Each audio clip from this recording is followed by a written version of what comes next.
right behind me, this is someone's home, and on top of it is a boat.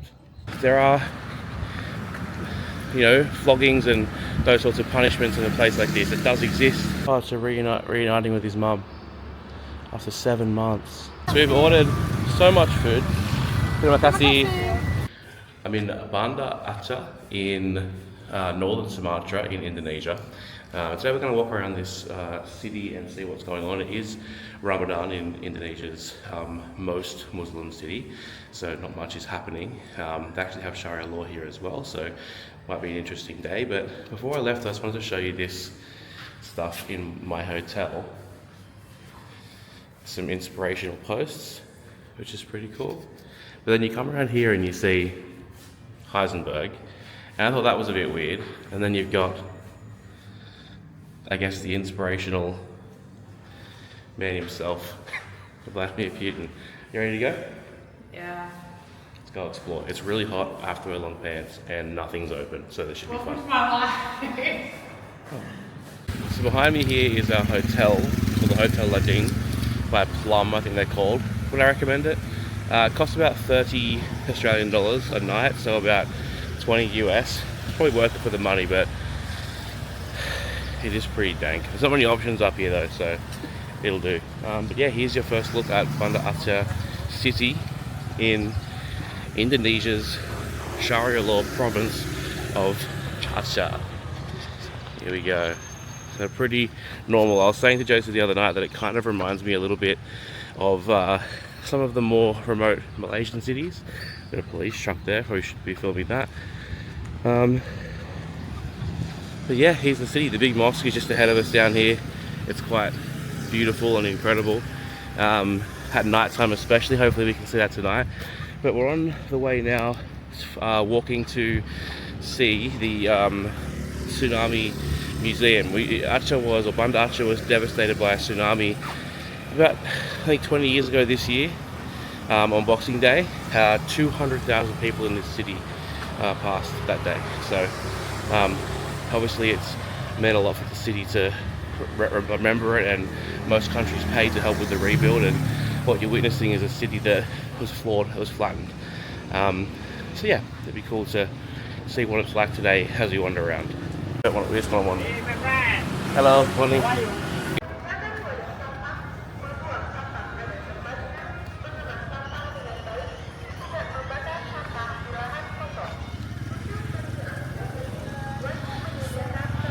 That is the Grand Mosque here in Aceh behind us and in front of us, and grand is probably a pretty good way of describing this place. It's probably the biggest mosque I've ever seen in terms of its size.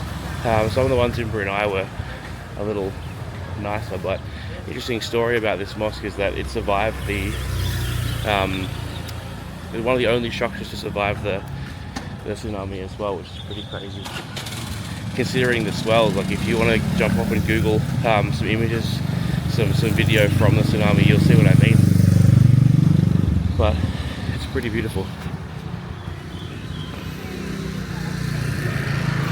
And of course it reaffirms the faith, right? If you're someone who was inside praying at that time, many people were able to move to higher ground and survive that scenario too, which is pretty obviously going to reaffirm your faith a little bit, isn't it? If you're in a mosque and you're saved from any situations that are happening around you where most of the city passes. 200,000 people is pretty crazy. And we're going to see some interesting things today. The Tsunami Museum will give us a bit of history, but then there is some really cool monuments and remembrances around the city as well to show you what some really interesting leftover things from that time as well. Looks like now we're just walking through a little bit of a market here with every shop in the world. Australia. Getting followed? I guess so. Yeah.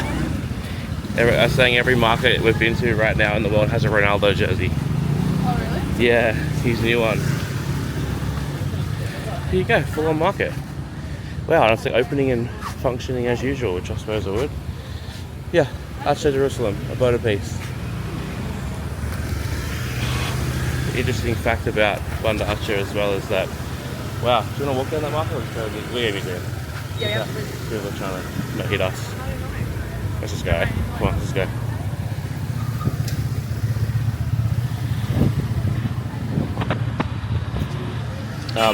Interesting fact about Aceh, I was just mentioning, we just come from Brunei, which its official name is Brunei Darussalam, Darussalam, and also Aceh's former name as well. The two places share a common name, and Darussalam just means abode of peace. So, yeah, Aceh Darussalam is the former name. This area through here is very interesting, that's for sure. We're getting a lot of love. Good test for the social anxiety walking through here. We stick out so much. I think we haven't seen any other tourists the time we've been here, and I completely understand why. Being the specific laws that there are here doesn't really encourage tourism. We'll give you a look at the mosque as well. Here.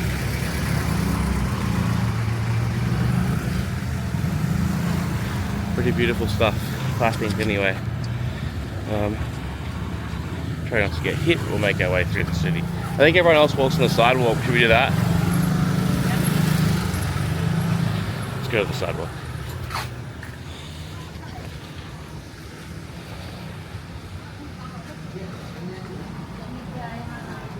Hello. Hello. Hello.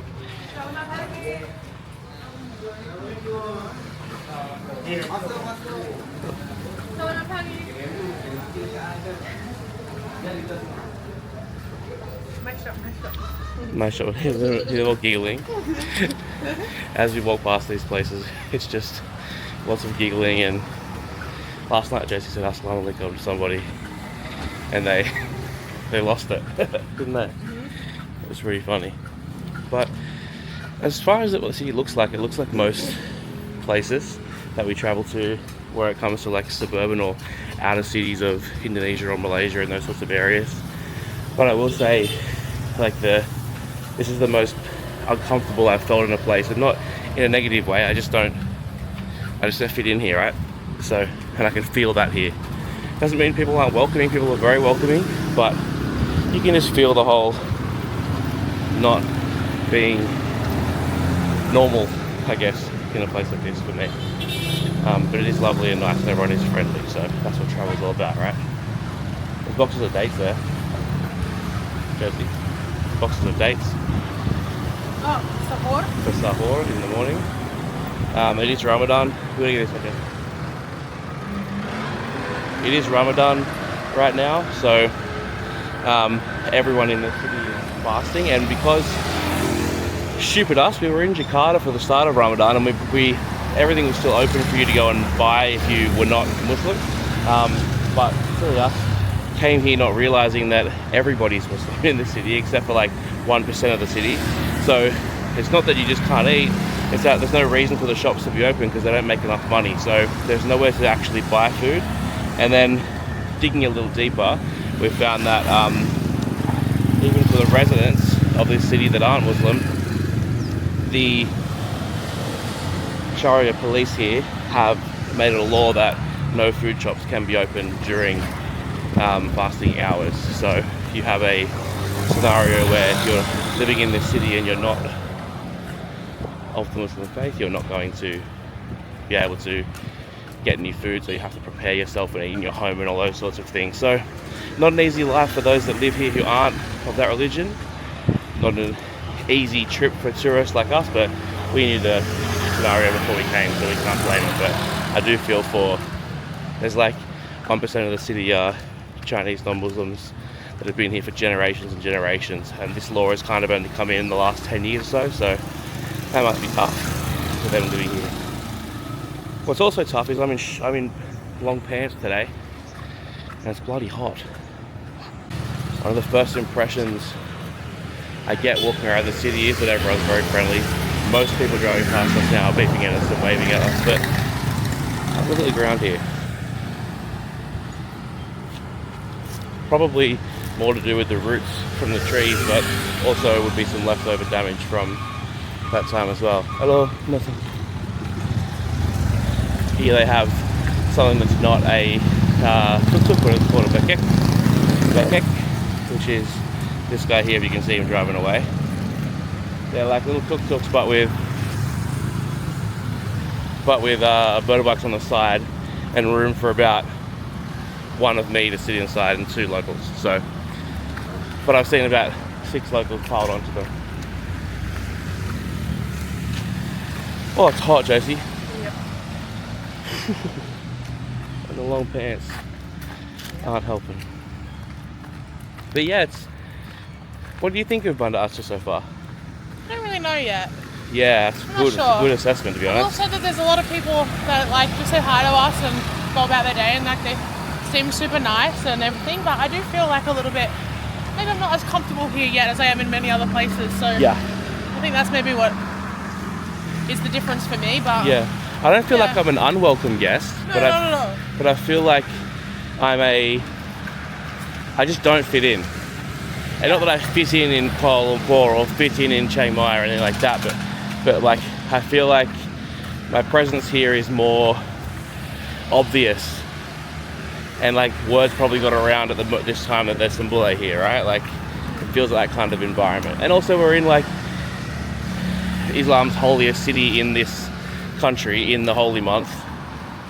Probably will be some people who wouldn't want us walking around here with Josie with their head uncovered, those sorts of things. But I will say that no one's given us a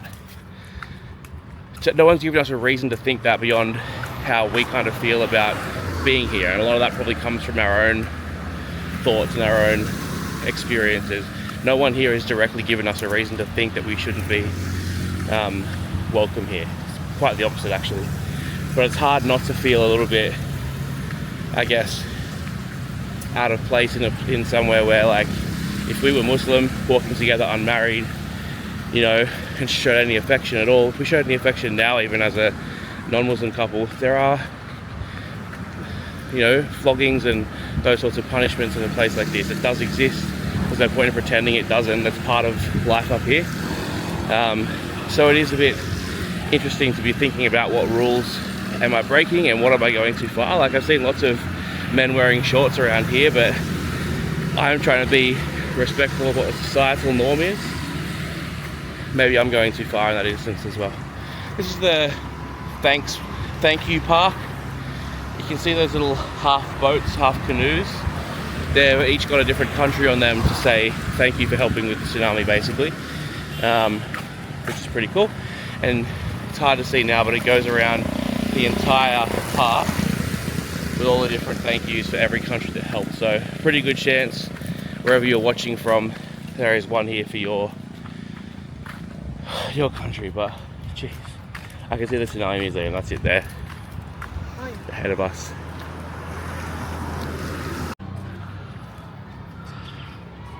This is the Tsunami Museum here in Aceh, and I'll tell you what, it's pretty grand. This was paid for by different countries, different governments and donors, and Indonesia in general. Aceh holds a pretty special place in Indonesian history because I'll talk about this more later, but Aceh essentially saved Indonesia from the second round of colonialism from the Dutch. Just buy a ticket here.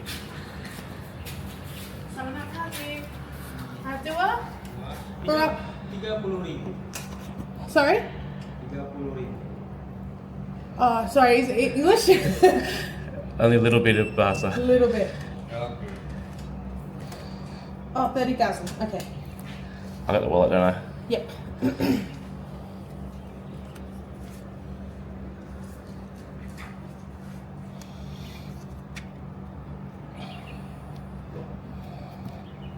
Terima kasih. Terima kasih. You need the money? Yep.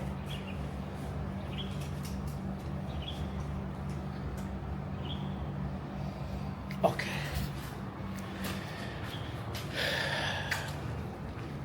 So that was 15,000. Oh wow, look at that police helicopter. That was 15,000 or $1.50 Australian, less than $1 US to visit this place, which is pretty good based on what it looks like. Helicopter was not in flight condition, so it was chilling, not ready to fly. They were fixing it and it got swept away, and that's what they found at the end. Right. Pretty crazy. Alright, let's go inside.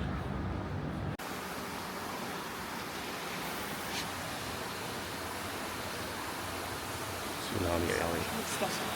Yeah, thank you. Oh wow. I can feel actual rain above me here, falling on me.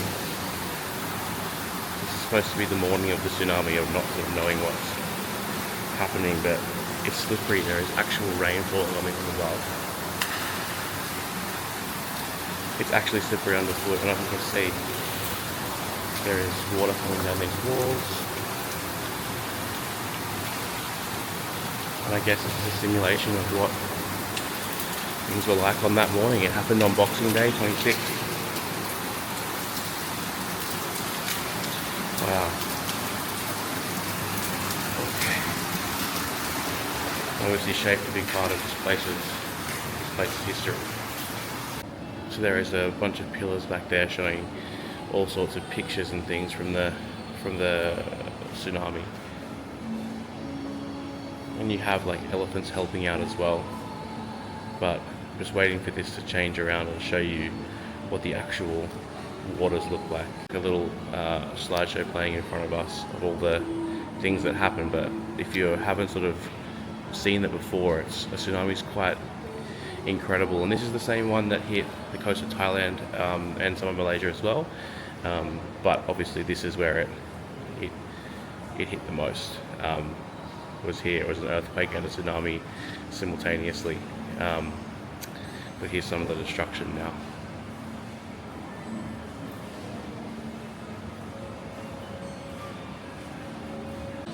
Okay, so the images didn't come back up. Make sure you jump off on YouTube the rising water basically and have a look at how high it got.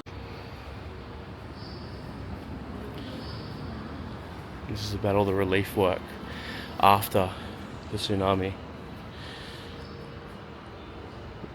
They're performing a play about the spread of germs.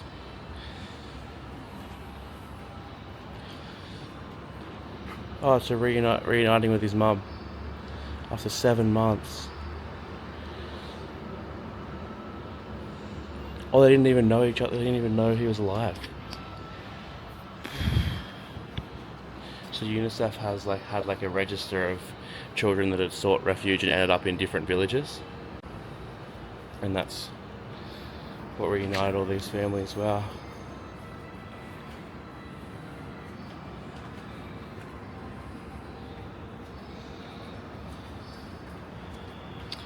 Just crazy. To go through something like that is just crazy. That's the experience at the museum here. I feel like I would have liked to have learned a lot more about the day. I think the best museum I've been to like this would probably be the Hiroshima one in in Hiroshima in Japan. Because it taught you a lot about Ground Zero and what happened on the day you walk around here. This one kind of talked more about the rebuild, which I suppose is more important to people who live here, right? Like, you want to move on. But as far as learning about everything goes, there wasn't a lot of learning, yeah. So, that's okay. Still had a good time. Oh, and I guess it's a stage where they do things. You can go down there. You can go down here. That's okay. Is it worth it? Well, look, if you're already in Banda, there's probably not much else for you to do in the city itself, so I would say, yeah, it's worth it. But yeah, I wish you'd learned a bit more about sort of Ground Zero. It was just a couple of images. Would have been nice to have seen more about the response, I think, anyway. But yeah, cool experience. One thing I haven't really reconciled with being in northern Sumatra, obviously we're in like a pretty jungly place. Look at the size of this ant, by the way. Where is he? You can't really tell how big he is, but the ant's probably close to an inch long.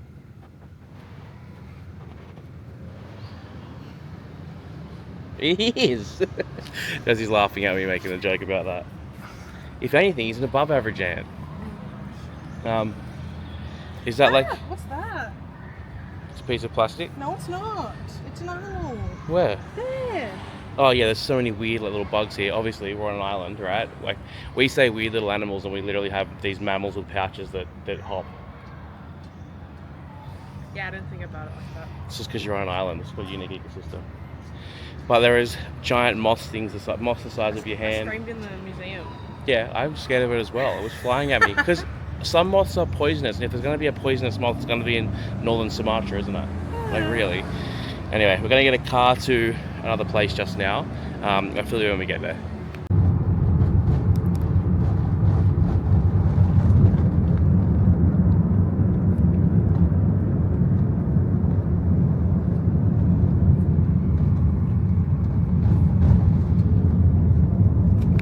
We've come to the next destination, which is an interesting one to kind of show you guys, I guess, the level of what happened here. But right behind me, this is someone's home, and on top of it is a boat, which is pretty crazy when you think about it, right? So this boat was docked at sea on the 25th, and on the 26th it was to be removed and it was ready to sail. So it was undocked on the morning of the 26th, ready to set sail. Quite a big boat, obviously. But this boat, earthquake happened that morning, and then the tidal wave obviously happened, and it has carried over a kilometre on the crest of the wave and landed here on top of this family's home. And there was one man on it, the captain is the only man on the ship. But because of this boat landing here, 59 people survived the tsunami, because he was able to help them, throw ropes over and help them get onto that boat and stop, I guess, perishing in the seawater below, which was going through like a current, like a fast river. 59 people were from this village here that I'm standing in, were carried up onto that boat and were able to survive. And it's crazy when you think about it, because like those 59 people, like, what a gift from God, if you believe in it, right? Like, that boat landed here, and because of that, these people survived. And they wouldn't have survived without this boat landing here. They would have perished in the water like 200,000 others did. But yeah, it landed. They had minutes to get up there. The seawater's rising, and the guy on the boat helped them up.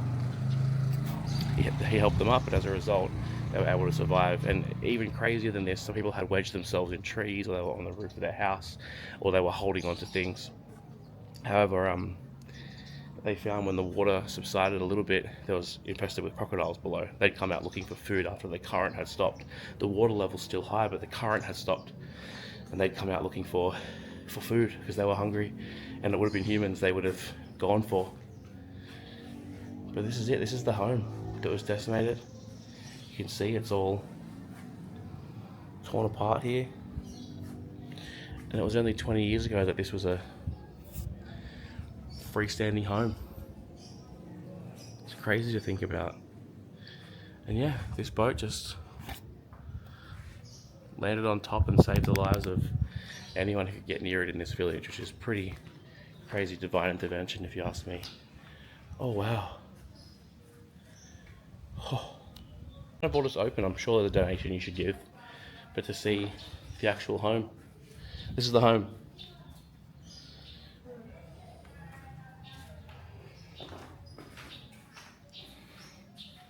And I guess these are all the people from this village that passed.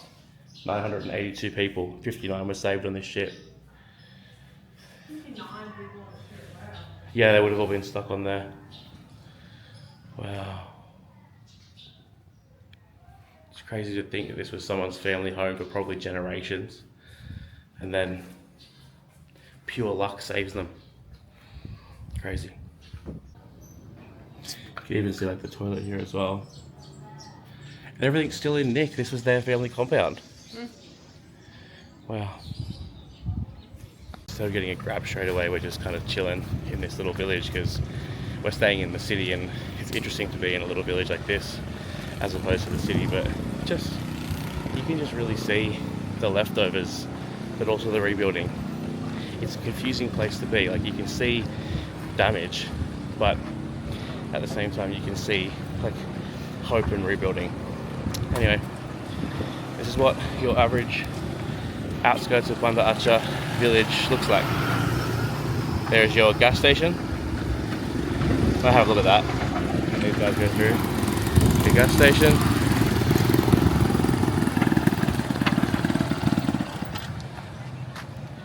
That's where you buy your fuel from. Alright, we'll get a car, yeah? Okay. So it's a bit later in the day and we're back out now. We're getting closer to iftar time. There's our friend from last night, Josie. Can you keep walking? It's a bit closer to iftar time now, so people are out and about doing their thing. But this is the local market in Banda. Hello. Just to give you an idea of what things look like through here. A lot of clothing shops. Very Indo, but at the same time very different as well. What's Josie doing? You in front of me? Get some B-roll? She's filming her vlog. Yeah. While you're also trying to film me. No, but I'm chill. I'm out of the way.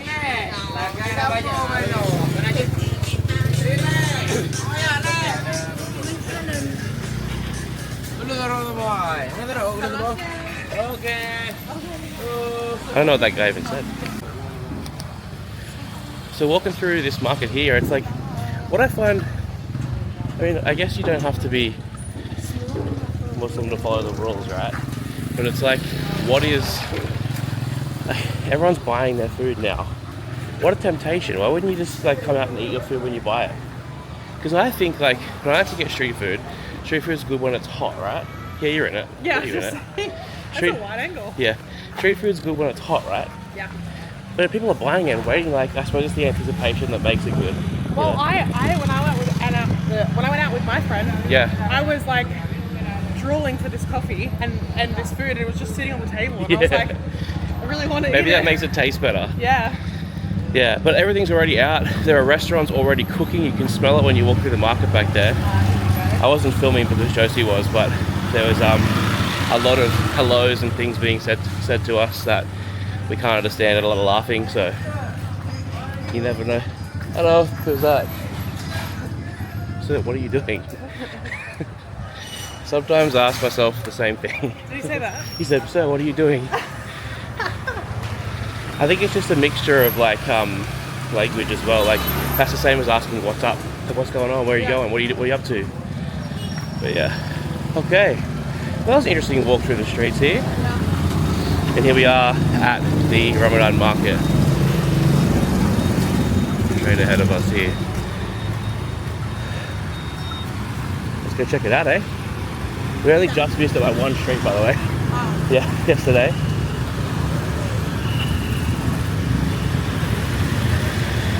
Trying across the road. We'll let this lady be our guide. Let's go. Yeah, hello. You expected him to move a bit more, didn't you? Oh wow, there's so much. Yeah. There's so much. Hello. Oh, thank you. Thank you.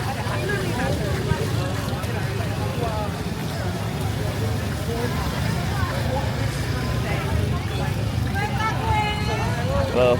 So everyone's really happy to have us here, which is good. But we've been walking around the city for like 3 days now. This is the most collection of people we've seen at any point. But yeah, it's pretty. Man, if like me, you get a little bit of social anxiety, grab a vlog camera and come and do this because, damn, I've never been looked at more than this in my life.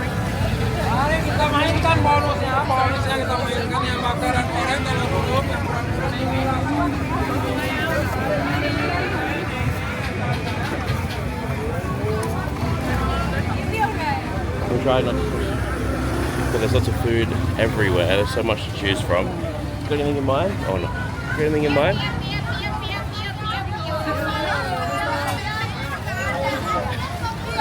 Oh, they look good.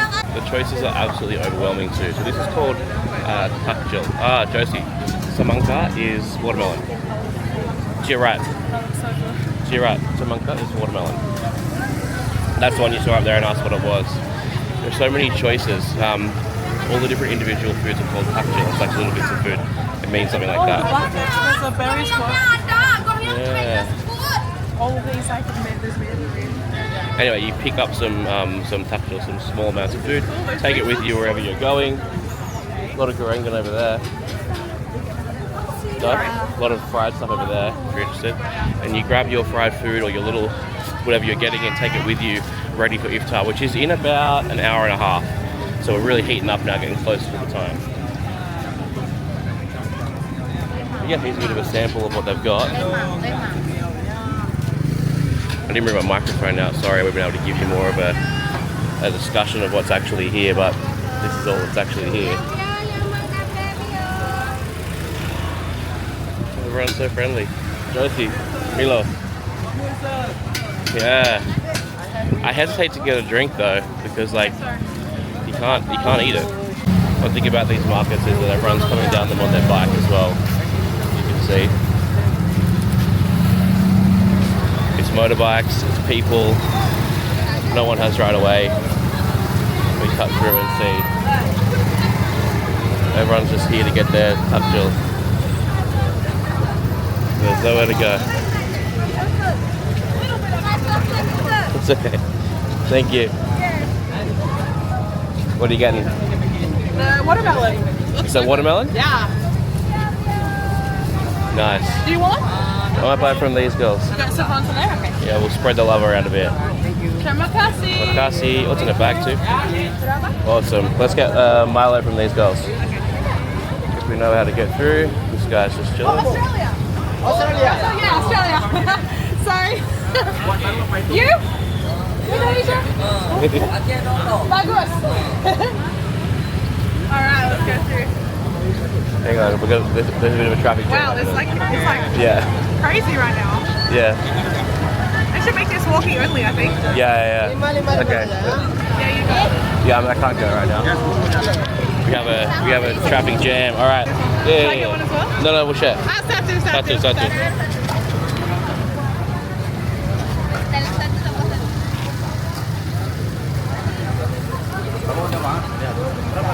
Yeah, I'm trying to keep everything held in. You got 5 on you? Ah. So it's filled with milk as well, and then the chocolate goes in. The chocolate goes. Oh, I didn't notice that. Susu. Wow.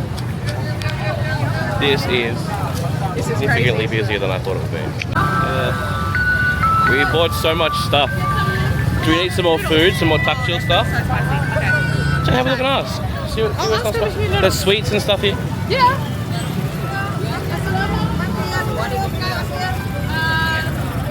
Oh, it looks pedas. Enggak pedas. Tidak pedas? Tidak pedas? Okay. Apa ini? Goreng. Goreng. Which is miacha? Miacha? Iya. Berapa? Berapa? 10. 20? Satu bubur. 20,000. Okay. Satu. Yang ini. Terima kasih. So Josie's gonna have miacha. I had it last night. It's very spicy for her, so we'll see how she goes. He said it wasn't. He said it wasn't, but I'm not left with much more carrying room. Give me that one. I need you to. Oh yeah, look at this. Oh, I need money. Do you have money? Wallet. You need 20. You don't have a 20. Get it out of my pocket. No, I need help. Ini kuahnya campur ya. Okay. Tapi I need more money. Pocket. Okay. My pocket. 20k for the miacha there. Getting our change here. And we'll get some of this one maybe? The sweets there. Yeah, get some of that lady's sweets and then go back to the room, eh? Yeah. And we'll wait for iftar. Terima kasih. Makasih. Okay. Assalamualaikum. Pandan? Apa ini? Soto. Sweet? What's that? Manis? Please don't touch me. Manis? Manis, you want one of them? Yeah. Okay. We'll do... Tuh, enak. Have you got my Oh, wallet? this one? Have you got my wallet? Ya. Ini. Oh, okay. Enough? Alright, we'll go satu yang ini, satu yang ini. Berapa? 6. That's only 20. You said 6, right? That's Oh, good. full. I'm We have full now. too much food. I'm full now. You need 6. That's only 40. Oh, 60? 60. Yes, 60. culture. It's what? Culture. Culture. Too This much one? food, too much Yeah, food. look at all this. 60. I need 60. Yeah. Okay, I can't. This Either doesn't can I, work. yeah. Yeah, but if you had another hand. So we've ordered so much food. Terima kasih. So we come back through that market and we have this much takjil for later on for the iftar. At 6:50 we're allowed to eat and we will chow down on the right stuff this time, which is cool, and give you a little bit of a review of what proper Indonesian Ramadan food is, which is awesome. Can't wait to do that. But we're walking back through this market now. Everyone here is like super friendly. There's definitely no negative feeling of being here. Earlier in the day I said didn't feel like I fit in, which is true. I definitely don't feel like I fit in. I feel like I'm sticking out like a sore thumb. Could not spend a lot of time here culturally, but being here as a visitor, everyone's super friendly, and we're just walking through the closure of this market now, and we'll head back to the hotel and I'll show you at iftar time what we've got in terms of takjil.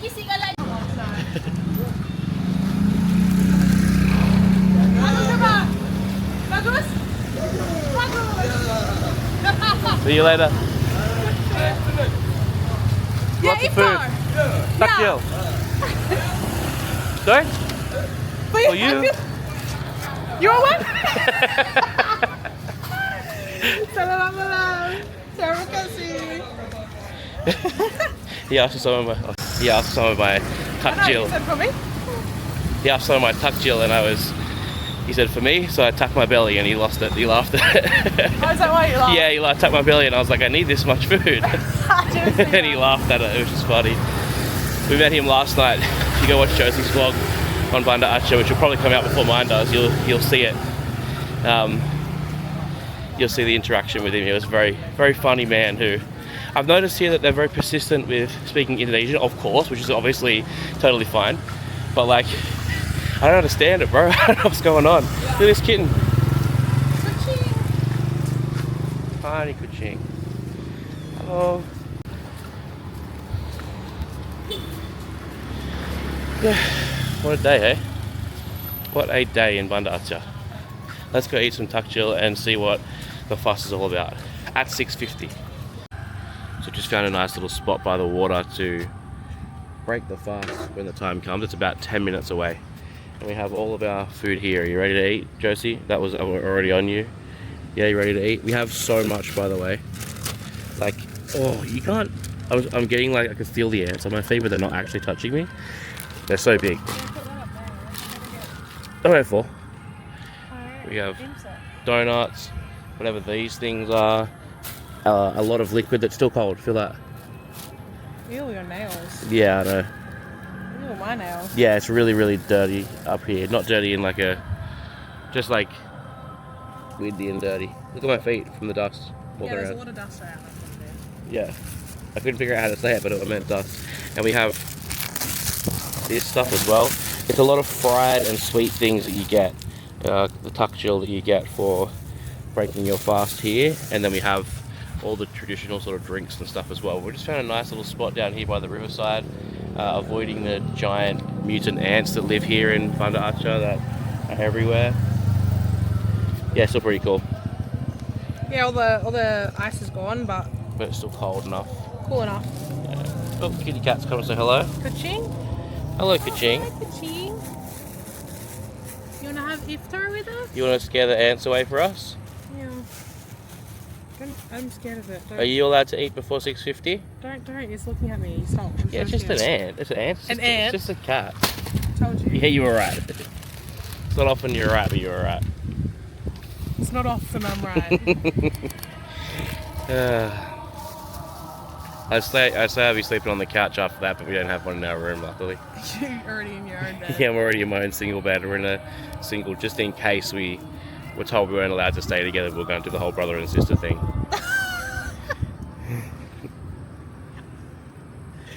You're the best brother ever. Yeah. Yeah. But it's quite nice down here. Are we getting close? 6:44. What time is It's it? actually 52 is the actual minutes. 6:45. But I reckon if you try and get all this stuff before it falls. Oh. So it's 6:45, you said? Right now, yeah. And you can hear the prayers. You can hear them from both mosques. I don't know if the microphone's going to pick them up, but there's two major mosques in the area, and you can hear them both. I thought it was just echoing. No, there's one down there, and there's one also by the beach. Down there is where we went today for the boathouse. Oh. Down there, down this river, and then another kilometre past that is the beach.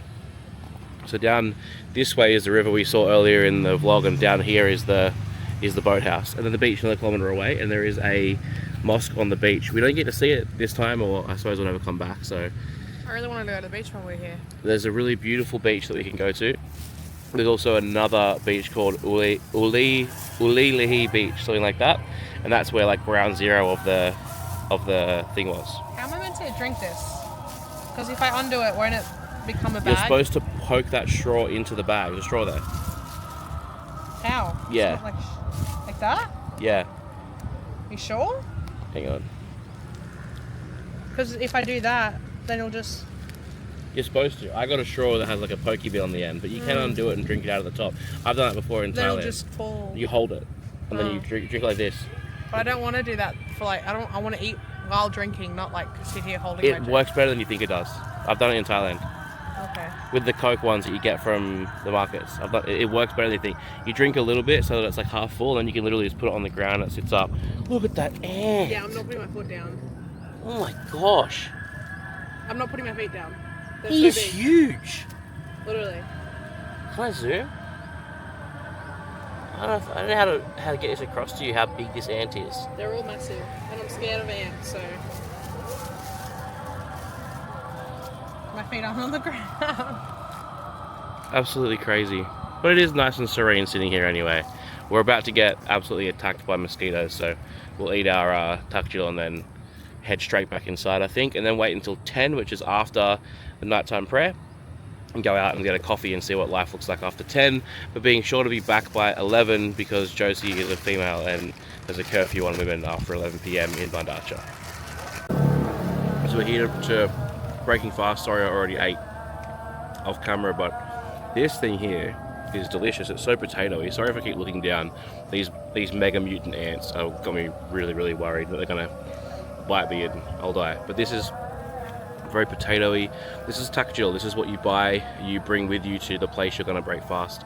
You do it in a community setting like we are. We're here on the waterfront with a lot of other people, or with your family. There's some chili in this. Yeah, so what you said was spicy. Alright, so a bite.